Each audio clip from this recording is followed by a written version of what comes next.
Hi, I'm Karen Friedman. It doesn't really make a difference if you're speaking to 10 people or 10,000 people, whether you speak frequently or infrequently. The fact of the matter is, every one of us wants to make a great impression every time we speak. So let me share with you some real easy tips and techniques to make sure that you are making that great impression when it really counts. For starters, speak as if you're speaking to one person. For example, I'm in front of a television camera.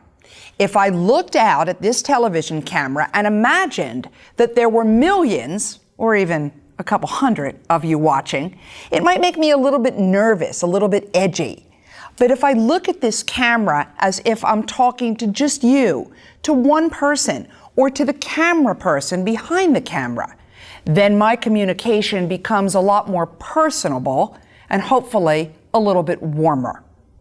Rule number 2, understand the difference between need versus want.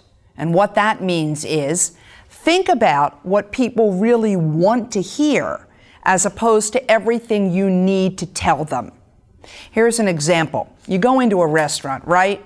Everything on the menu looks terrific. You order an hors d'oeuvre, you order a salad, you order the meal, you order the dessert.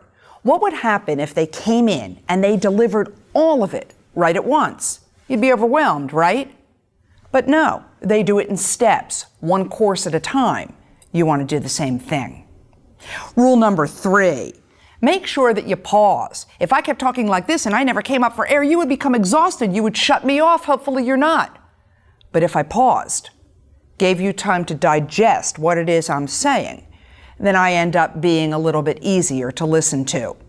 And finally, think about coming out of the gate at a gallop instead of a sprint.